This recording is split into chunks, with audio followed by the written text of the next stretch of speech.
Hello, everyone. This is Momoka. We are back for our episode 3, and today we have a guest, our yoga instructor, Tess Collins. Hi, Tess. Hi, How are you? I'm doing well. Thank you for having me. Thank you for joining us.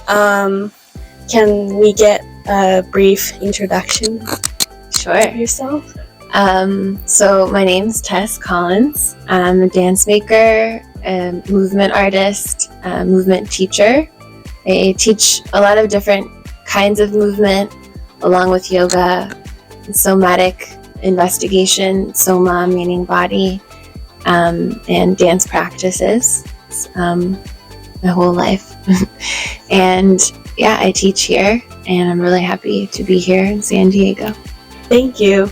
Are you from San Diego? No. I was born and raised in the Chicagoland area. I spent a lot of time in Chicago. I went to school for dance in Chicago, and then I lived in Asia for 7 years. And Oh, nice. I came back to the States, and I was like, nope, I need the ocean. Somewhere warm and Yeah. ocean. Yeah, that's great.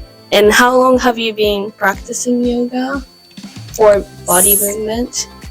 Practicing yoga for 16 years. We started in high school as like a complementary practice for dance training. And I popped out of the womb dancing. So body movement, Oh, wow. forever. Yeah. And then I felt in college that maybe it wasn't about performance, like body dance performance on stage, but more of like mind-body connection. Hence the pull to more Eastern philosophies, mindfulness. And How did you get into the body movement? You popped out of one dancing? yes, I've always been really active. I can't imagine my life without movement. Even when we're still, there's movement happening everywhere. It was, any chance I could get to find more freedom in the body through exploring movement. At a young age, and I think it's my first and forever love. Oh, that's... Movement. Yeah. And you teach... What type of yoga do you teach? So at the Gardens, I teach a mashup of different sorts of practices. I think sometimes just sticking to Ashtanga or Hatha or Vinyasa, which actually Vinyasa, the word is like it's not even really a form of yoga. We just kind of made that up in the Western world. Vinyasa just means to move with your breath. But at the Gardens, I also include more, somatic therapy, body therapy, including TCM, the Deep Well of Chinese medicine, which also is in alignment with Japanese traditional medicine and Qigong. So it's a mashup. So you just teach whatever the audience... Yes, and it depends on what the people are feeling. Every day is different. Every body is different, and it's more of a self-exploration practice that I facilitate rather than this is the shape you have to get into. So it's this morning it was very exploratory. I don't know if you thought we were like wiggling around on the floor. I guess that's how you have a lot of regulars come to your class every... Yeah, it's Thursday. a great group. Yeah. I feel really, really honored to have this group of people. And why is it so important to you, like the body movement and yoga or dancing, anything you do? Yeah, I think, well, as far as yoga, I started with, and I think that the majority of people here in the US, maybe here in Southern California, start for body reasons, like come get your yoga body, like Yeah. let's get it. Like And summer body. yes, and I did start for physical practice, and after really falling in love with it, it became like this high. oh my God, I'm kind of gonna like get high of my own supply, you know, breath work. Like, wow. It's like, I was there to get high. And now for me, the journey has taken me to just having a soft, open, relaxed nervous system, and sharing that nervous system to other nervous systems. Like, it also helps me write better emails. You know, it helps me center myself. And I think that's kind of what a lot of people's paths eventually lead into. It's like, okay, let me sit, feel a little movement, you know, let the mud settle, and now I'm clear to support myself, to support the wider world. Yeah, even like your regular routines that you do, like even like writing emails or going to work, I guess it helps. So those are like the benefits of like being mindful of your body and mentality, I guess. Yeah, and even the word mindfulness is just stamped everywhere. It's like mindful tacos. Like, what is that? You know, it's like mindfulness. I think, you know, and as far as like theory and study, the European scholars who wrote in maybe English about all these different words that might mean mindfulness that come from Pali or Buddhist words. Mindfulness comes from the word remembering. So it's not like we have to do all this work to become mindful. It's like we already have it. We just have to remember our connection, remembering what's here now, our breath, gravity, and you can sense and listen, and you're there. You're already mindful. Yeah. And also it cracks me up too, is like, you know, Zen is a Japanese practice. It's so aggressive. It's so intense. Like, out of all the different sects of Buddhism or mindfulness, quote unquote, practices, Zen is like one of the harshest. It's very intense, and you know, or like Zen this, Zen that, as if it's super relaxing. I wouldn't consider Zen relaxing, but you know, it's like funny how these words have shifted what we think of these things. But yeah, I guess going back to it, the benefits of mindfulness is just reconnecting to yourself. Mindfulness equaling remembering what's here, what's the most important thing, and that's really powerful even in this moment. What is the most important thing? Maybe to connect with each other, to feel our like sitting bones in the chair, like feel our whole self in this moment. So it sounds very corny, but it's true. But that's what mindful is, not mindful tacos or what is that? Yeah, that's interesting. Yeah, I would love to know what mindful tacos are. So I guess for you, I had this question: do you personally see yoga as mental or physical? I guess it's both for you. Yeah, I would say definitely both. I think the separating the mind from the body is very binary, and both it's the same thing. So for me, again, it's more of just to feel centered, to feel what's here. So it's not about the body, it's not about the mind, it's about the whole shebang. It's like yoga means yoke. Yoga means this union. I feel like I'm speaking very abstractly, but no, I don't know how get else it. to describe. Yeah, you just have to try it and see it yourself, so you can feel that. So how can we include yoga in our daily routine for someone who's just like starting, or who wants to start but don't know where to start?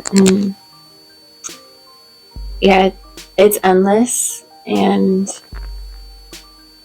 there's so many different kinds of yoga and kinds of teachers, and it's trendy, it's hot, it's when there's a surplus of like mass produced things, it's not very special. Right. But it is. And I think that any movement, any sense of grounding or connection is beneficial.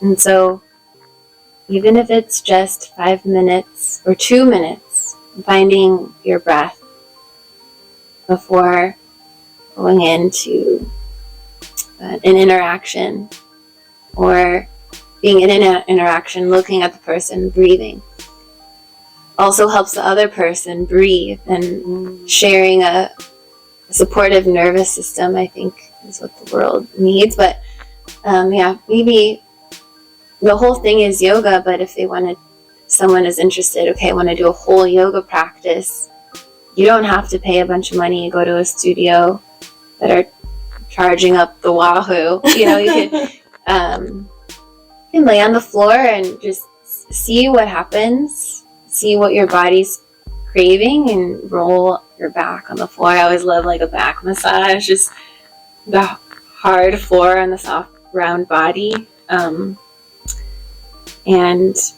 YouTube's free. There's true. A lot of, again, a surplus, so maybe it's not, maybe there aren't like the best, most skilled or super high in anatomy teachers there, but pick and choose. Come to the gardens. Yeah. Come to the gardens. You can always come and try it out. Yeah. Maybe if you are willing to, for someone who doesn't live in San Diego, maybe we can do an online class. Yes. If you are up for it. Of course. Yeah. So whoever's listening, even if you're in Japan or anywhere in the world, you can take Tessa's class. Hey. Yeah, that'll be fun. Yeah. So if you can share one movement or something easy so the listener can practice a little bit with you while listening to this podcast. Okay. So, when in doubt, move it out. Move through the spine, central channel, the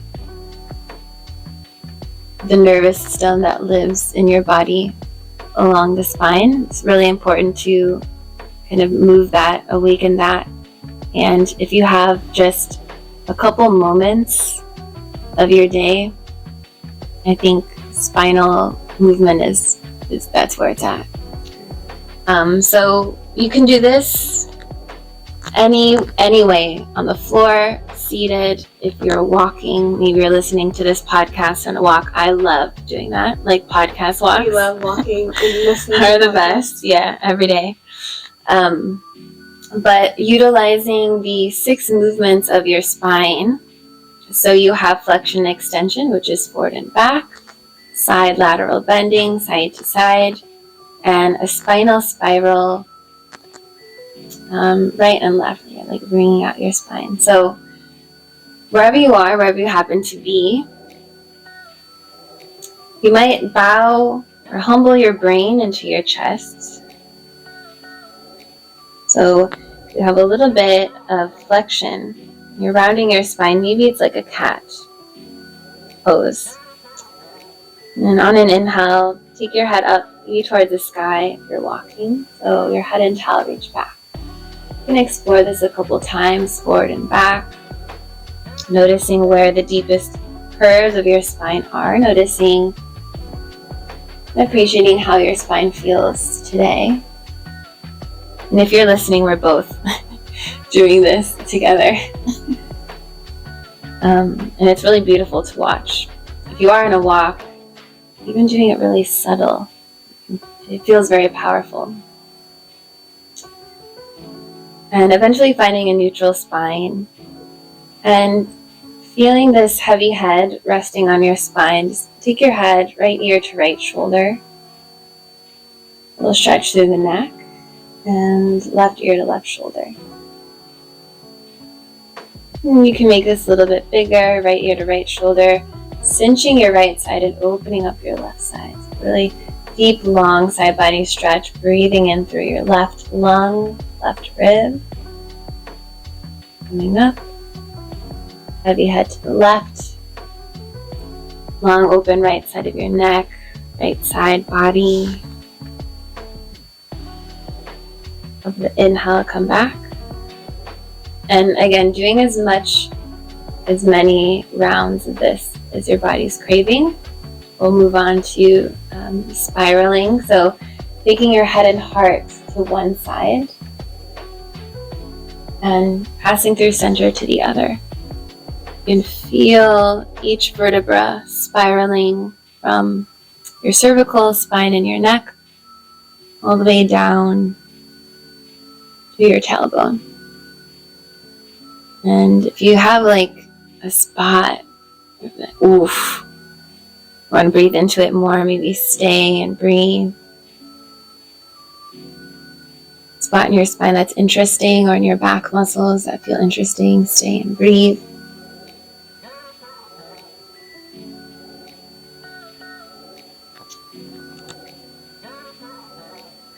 And you can repeat any of these or explore. Maybe lower half of your body goes one direction, upper half goes the other. Wiggle, squiggle your spine. And so with that, you're opening up the whole self, your shoulders, arms, legs, limbs. And this, even a mini practice of your spine, you might feel a slight shift, I don't know, to you after that. We're recording this in the morning, and I do feel very relaxed. I know I have a busy day ahead, but now I feel like I can just start without rushing it or stressing it out. That's nice. And it's an easy move. Easy move, yeah. Any move of the spine. You know, right now I'm doing some like circling through the chest. Yeah, I had coffee today, so I'm like, cool. Yeah, we're sitting down on the yes, chair. we were sitting down during that. It's still easy. Yeah. I can even do this on my office chair. Exactly. Take a minute and deprioritize the screen, prioritize what's here, and get into your spine. And you're like, okay, little movement snack. Yeah, I'm ready to go. Yeah. Great. Thank you so much. I'll do this. So you teach class here at JFGM on Thursdays, every Thursdays from 9 to 10. That's right. And people linger, so, yeah, a little bit extra, a little longer. Yeah. But yeah, if you guys want to join her class, just check out our website and you can sign up there. Or if you can't find the website, let us know. I'm always happy to help. And just show up. Yeah. Oh yeah, just show up. And this is the coolest, one of my most favorite places I've ever taught, and I've taught through 17 different countries. Like, wow. So much. I've been to beautiful, beautiful places that, and I'm not lying, just because we're like on air. But I tell everyone this, this is like, it's unbelievable. The gardens are so beautiful. You feel the soundtrack, the external soundtrack of the waterfall and the birds. And she teaches right next to the waterfall on the koi deck. The view is amazing. I mean, it's unreal. And I feel really blessed and honored and lucky. So yeah, thank you so much. Yeah, thank you so much for teaching. And you said for JFGM classes, you have all the mashed up. Yes. Anatomy Based, I'd say Western anatomy based with Eastern philosophy, with dance practices sprinkled in there. Nice. Yeah, every class different. You can ask the regulars. They're like, I have no idea how to describe this. Yeah, so come check it out. We did take our staff did a class with you for one of our team builder. Oh yeah, that's right. And it was fun. I think I did too, since I started working here. The first one was more like yoga and body movement. And then the second one was that was fun with a lot of like hopping around with all the stuff that you work with. It was great. Yeah. It was a great team builder. It was fun. We were laughing, moving our body. Yeah. And you know what? I will say there's also amazing other the teachers. Every teacher who comes here is really good. John, sound. There's so much more than just the yoga practice. Yeah, we have a lot of wellness programs, so hopefully we can invite other instructors as well. But if you would like to connect with Tess, I will put her website in the description, so you can check her out or come show up to her class. Yeah, I think that would be the best. Yeah, I'm on socials. Oh, social media. Yeah, I will post everything. Every social media accesses. Yeah, it's a strange relationship, social media. This is like against, once you're in this social media, it's kind of like the antithesis of the yoga practice. Right. But we're learning. Yeah. Social media is a big part. Yeah, so I'll put all the social media website, anything on the description, so you can check her out. But thank you so much for coming and joining us. Thank you so much. And I would like to do another team builder with you. Let's get it. Yeah, I'll suggest it to someone who's in charge. So yeah. Thank you so much. Thank you.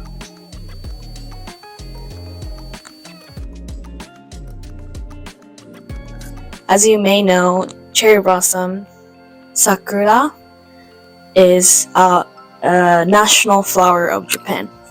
So we celebrate spring by flower viewing, which is called hanami. That's a second new words of the day. First one, sakura, cherry blossom, and hanami, flower viewing. What we do is we gather with your friends and families under the cherry blossom trees during the day or even at night. You have kind of like a picnic under the tree. So we gather around, enjoy the flowers, and then enjoy the food and drinks. So that's called hanami. Because Japanese school starts in April, it also represents the time of renewal. Also, new graduates from college, they all start working out all together in April. So April is a start of the year.